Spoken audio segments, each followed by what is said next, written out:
नमस्कार साथियों, स्वागत है आप सभी का एजुकेशन ट्यूटोरियल चैनल में। आज हम एक ऐसे विषय पर चर्चा करने वाले हैं जो कि आपको हैरानी में डाल सकती है।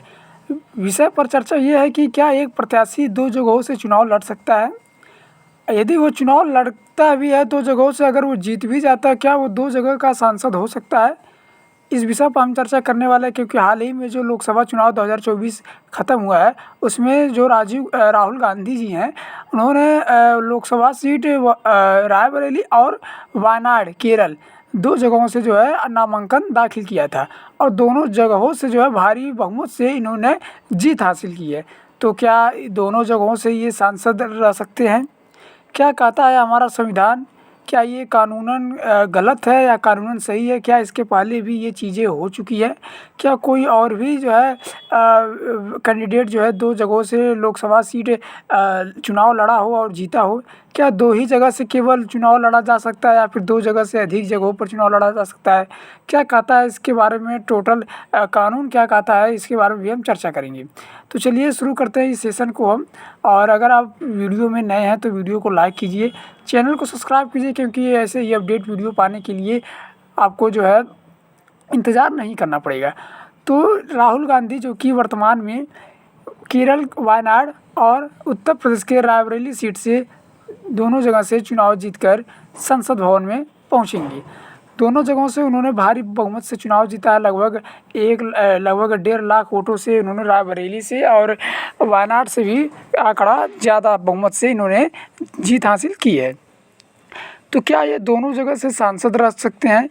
क्योंकि लोकसभा चुनाव में एक उम्मीदवार कितनी सीटों से लड़ सकता है चुनाव? सबसे पहली बात यह है कि एक उम्मीदवार अगर लोकसभा चुनाव लड़ रहा है तो क्या वो एक ही सीट से लड़ सकता है या फिर दो सीट से लड़ सकता है या फिर 3 सीट से लड़ सकता है? तो इस बारे में हम चर्चा करेंगे। तो एक जो कैंडिडेट है वो लोकसभा सीट हो या फिर विधानसभा सीट हो। विधानसभा कहने का मतलब है कि जो विधायकी का चुनाव होता है, जो राज्य में मुख्यमंत्री का चुनाव होता है, वो विधानसभा या फिर लोकसभा, ठीक है। ये नहीं हो सकता कि वो एक ही साथ जो है लोकसभा विधानसभा दोनों नामांकन करे, या फिर विधानसभा में 2 सीटों पर नामांकन करे या फिर लोकसभा में 2 सीटों पर नामांकन करे। लोकसभा चुनाव 2024 इस बार 7 चरणों में मतदान कराए जा रहे हैं। पहले 2 चरणों के मतदान 19 अप्रैल और 26 अप्रैल को आयोजित किए गए, जिसमें 190 लोकसभा सीटों पर वोटिंग कराई गई थी। इस चुनाव में आपने देखा होगा कि एक प्रत्याशी एक से अधिक सीटों में चुनाव लड़ रहे हैं। यह पहला मौका नहीं है जब कोई प्रत्याशी एक से अधिक सीट से चुनाव मैदान में है। चलिए जानें एक से अधिक सीट पर चुनाव लड़ने के क्या नियम बनाए गए हैं। क्या कानूनी रूप से जो है नियम बनाए गए हैं कि कोई व्यक्ति जो है एक से अधिक सीटों पर जो है चुनाव यहाँ पर लड़ सकता है। लोकसभा इलेक्शन 2024 भारत में इस समय लोकतंत्र का महापर्व कहे जाने वाले लोकसभा चुनाव 2024 का आयोजन किया जा रहा है। इस बार 7 चरणों में मतदान कराए जा रहे हैं। पहले 2 चरण के मतदान 19 अप्रैल और 26 अप्रैल को आयोजित किए गए, जिसमें 190 लोकसभा सीटों पर वोटिंग कराई गई। इस चुनावी महापर्व में सत्ताधारी एनडीए सहित विपक्षी दल के नेताओं ने अपनी पार्टी के उम्मीदवारों को जिताने के लिए पूरी ताकत झोंक दी है। पीएम मोदी हर चरण में चुनावी रैली कर रहे हैं। साथ ही कांग्रेस ने भी अपने गठबंधन के साथियों को जीत दिलाने के लिए मैदान में डटी हुई है। तो ये तो बात हो गई कि जो है 2 सीटों पे पहले चुनाव हुआ। इस चुनाव में आपने देखा होगा कि एक प्रत्याशी एक से अधिक सीटों से चुनाव लड़ रहा है। यह पहला मौका नहीं है जब कोई प्रत्याशी एक से अधिक सीट से चुनाव मैदान में है। आपको बता दें कि एक से अधिक सीटों से चुनाव लड़ने का चलन कोई नया नहीं है। देश में इससे पहले कराए गए चुनाव में भी लोग एक से अधिक सीटों से नामांकन करते आ रहे हैं। तो इसके पहले क्या था कि लोग 2 से अधिक सीटों पर नामांकन कर सकते थे, जितना मर्जी चाहे उतना सीटों पर नामांकन करें। लेकिन अब क्या है कि 2 सीटों पर, मैक्सिमम 2 सीटों पर वे नामांकन कर सकते हैं। हाल ही में दोहरी उम्मीदवारी को लेकर सवाल तब उठा जब कांग्रेस नेता राहुल गांधी ने दूसरे चरण में केरल के वायनाड से चुनाव लड़ने के बाद उत्तर प्रदेश के रायबरेली से अपना नामांकन दाखिल किया। राहुल गांधी के अलावा उड़ीसा के मुख्यमंत्री नवीन पटनायक भी उड़ीसा विधानसभा की 2 सीटें कांताबाजी और हिंजिली विधानसभा सीटों से नामांकन दाखिल किया है। चलिए अब जानते हैं कि इसको लेकर क्या नियम बनाए गए हैं। मैंने कहा ना कि जो विधानसभा सीट है, अगर तो विधानसभा में भी 2 जो है, जैसे विधायक होते हैं तो विधानसभा में भी 2 सीटों पे आप नामांकन कर सकते हैं। आप लोकसभा सीटों में भी 2 सीटों पर नामांकन कर सकते हैं, लेकिन ये नहीं कि आप एक लोकसभा एक विधानसभा नामांकन करें। 1, 2 या 3 भारत में एक साथ कितनी सीटों से लड़ सकते हैं चुनाव? 2 पर लड़े और दोनों पर जीत गए तो क्या हुआ?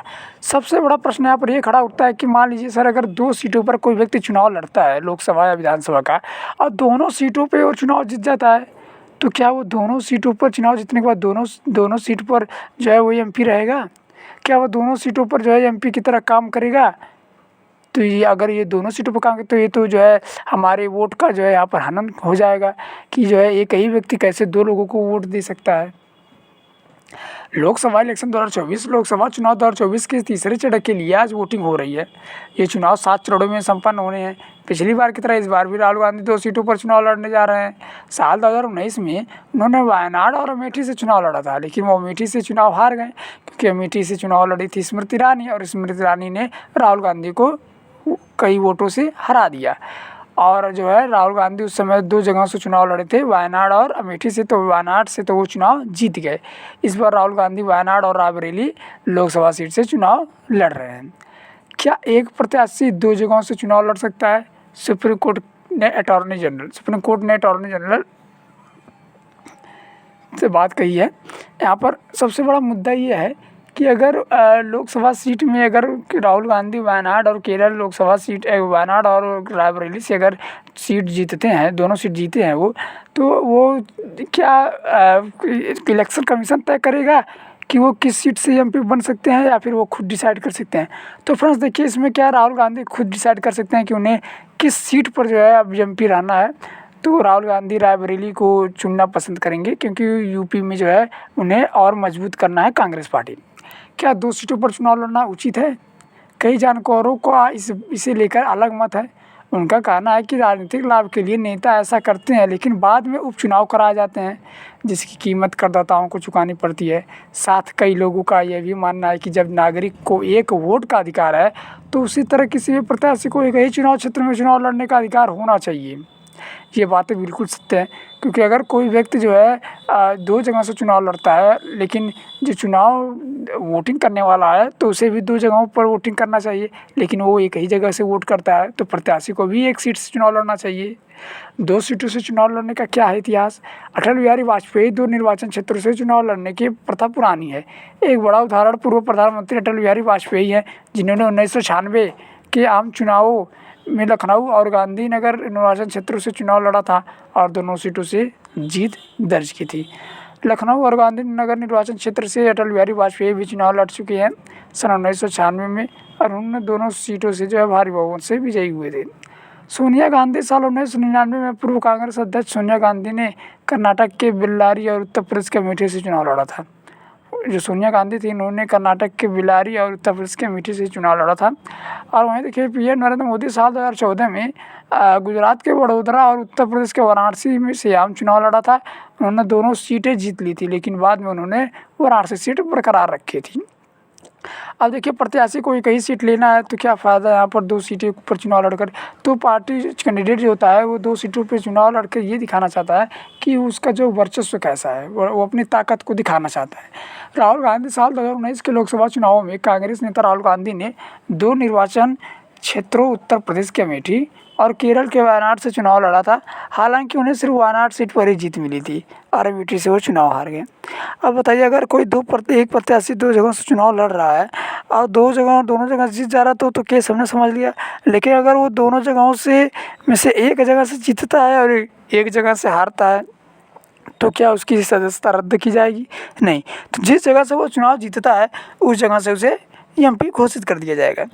पहले था अलग नियम। देश में लोक प्रतिनिधित्व अधिनियम के तहत पहले किसी प्रत्याशी के चुनाव लड़ने की कोई निर्धारित सीमा नहीं थी। उम्मीदवार कई सीटों से चुनाव लड़ सकता था, लेकिन बाद में इस नियम में बदलाव कर दिया गया और इसे 2 सीटों तक सीमित कर दिया गया। देखिए, ये नियम अभी भी 2 सीटों पर है, ये भी गलत है, क्योंकि चुनाव आयोग का दुनिया भर का दोबारा खर्चा होगा। खर्चा इसलिए होगा कि मान लीजिए 2 सीटों पर चुनाव लड़ाया जाए, अगर हर प्रत्याशी 2-2 सीटों पर ऐसे चुनाव लड़ता जाए और एक सीट पर चुनाव जीत जाए, एक सीट पर हार जाए, तो इलेक्शन कमीशन को उतना रुपया खर्च करके फिर से जो है आधे सीट पर चुनाव करना पड़ेगा। तो ये तो दुनिया भर का तो पूरा खर्चा ही है इलेक्शन कमीशन का, तो इसे हटा ही देना चाहिए। दोनों सीटों पर जीत के बाद क्या हुआ? यदि उम्मीदवार दोनों निर्वाचन क्षेत्र से जीत दर्ज कराए तो उन्हें 14 दिन के भीतर एक सीट खाली करनी होगी। देखिए, टाइम लाइन भी दिया गया यहाँ पर कि 14 दिनों के अंदर एक सीट खाली करनी होगी, जिसके बाद उस सीट पर उपचुनाव कराया जाएगा। आपके परीक्षा में भी पूछा जा सकता है कि 2 सीट पर जो कोई व्यक्ति जीता है चुनाव लोकसभा का और उसे कितने दिनों के अंदर एक सीट छोड़नी पड़ेगी, तो 14 दिनों के अंदर, ठीक है। बहुत कम समय दिया गया है। और उपचुनाव कराया जाएगा, तो उपचुनाव कराया जाएगा तो उसमें भी रुपया खर्चा होगा, इलेक्शन कमीशन का प्रत्याशी होगा। तो यहाँ पर जो है एक ही व्यक्ति एक ही चुनाव लड़े तो सही है। अधिकतम कितने सीटों से लड़ सकता है एक प्रत्याशी? लोक प्रतिनिधित्व अधिनियम 1991 की धारा 33 के तहत कोई भी एक प्रत्याशी अधिकतम 2 सीटों से चुनाव मैदान में उतर सकता है, जिसे लोकतंत्र की बदलती गतिशीलता के रूप में भी परिभाषित किया जाता है। अपने राजनीतिक प्रभाव को बढ़ावा देने के लिए अक्सर नेता 2 सीटों में चुनाव लड़ते हैं। हमने पहले ही कहा था कि जो नेता होते हैं अपने राजनीतिक प्रभाव को बढ़ावा देने के लिए या फिर अपनी ताकत दिखाने के लिए ये 2-2 सीट से चुनाव लड़कर दोनों सीट से चुनाव जीतने का दावा करते हैं। तो राहुल गांधी ने जो है 2 सीट से चुनाव लड़ा, वायनाड केरल के और रायबरेली सीट से, और दोनों सीट से भारी बहुमत से जीत हासिल की। तो उन्होंने जो है यहाँ पर उन्हें 14 दिन के अंदर वो वायनाड सीट, यहाँ पर सूत्रों से हवाले पता चला कि वायनाड सीट वो छोड़कर रायबरेली में अपना वर्चस्व कायम रखना चाहते हैं, क्योंकि कांग्रेस का इस समय उत्तर प्रदेश में थोड़ा प्रदर्शन खराब चल रहा है। तो वो रायबरेली में थोड़ा वहाँ पर रहकर अपने वोट शेयर को बढ़ाने की कोशिश करेंगी। तो थैंक यू फ्रेंड्स, मिलते हैं नेक्स्ट वीडियो में। अगर आपको वीडियो पसंद आए तो वीडियो को लाइक कीजिए, चैनल को सब्सक्राइब कीजिए। जय हिंद, जय भारत।